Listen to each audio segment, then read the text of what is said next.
दोस्तों 3.5 लाख स्टूडेंट्स का इंतजार जल्द होगा खत्म। जेटेट परीक्षा को लेकर आ गया नया अपडेट। झारखंड अधिविद्य परिषद ने पिछले वर्ष जुलाई महीने में ही झारखंड शिक्षक पात्रता परीक्षा का विज्ञापन जारी करके इसमें सम्मिलित होने के लिए अभ्यर्थियों से आवेदन मंगा लिए हैं, लेकिन अभी तक परीक्षा आयोजित नहीं हो पाई है। वर्तमान स्थिति यह है कि जेटेट रूलबुक में एक बार फिर संशोधन किया जा रहा और इसमें संशोधन के बाद यह परीक्षा आयोजित हो पाएगी। स्कूली शिक्षा एवं साक्षरता विभाग के द्वारा गठित कमेटी ने रूल बुक की समीक्षा के बाद इसमें संशोधन का भी सुझाव दिया है, जिसके आलोक में नई रूल बुक गठित की जा रही है। विभाग ने इसकी जानकारी विधानसभा में उठे सवाल के जवाब के रूप में दी है।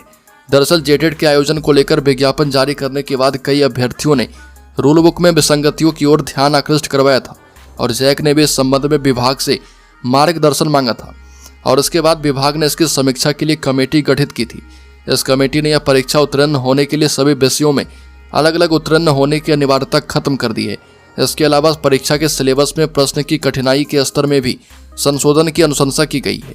वर्तमान में कक्षा 1 से 5 की परीक्षा के लिए 11वीं एवं 12वीं के सिलेबस और कक्षा 6 से 8वीं के लिए सिलेबस राज्य के विश्वविद्यालयों के सिलेबस के मुताबिक रखा गया है। अब कक्षा 1 से 5 के लिए होने वाली परीक्षा का प्रश्न राज्य सरकार के द्वारा अनुमोदित पाठ्यक्रम के तहत कक्षा 1 से 5 के सिलेबस पर आधारित होगा, पर इसकी कठिनाई का स्तर मैट्रिक या फिर समकक्ष होगा।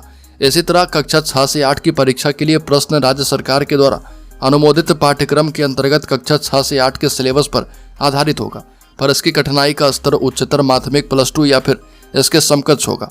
बताते चले कि रूलबुक में पिछले वर्ष जून महीने में भी संशोधन हुआ था, जिसके बाद जैक द्वारा आवेदन आमंत्रित किए गए थे। झारखंड शिक्षक पात्रता परीक्षा में सम्मिलित होने के लिए लगभग 3.5 लाख अभ्यर्थियों ने आवेदन भरा है और ये सभी परीक्षा की तिथि की घोषणा का इंतजार कर रहे हैं, लेकिन रूलबुक में संशोधन के बाद ही इसकी सूचना जारी करते हुए परीक्षा की तिथि की घोषणा की जाएगी। हालांकि इससे पहले उन अभ्यर्थियों से भी आवेदन मंगाए जाएंगे जो पूर्व में लागू रूलबुक के आधार पर आवेदन नहीं कर पाए थे।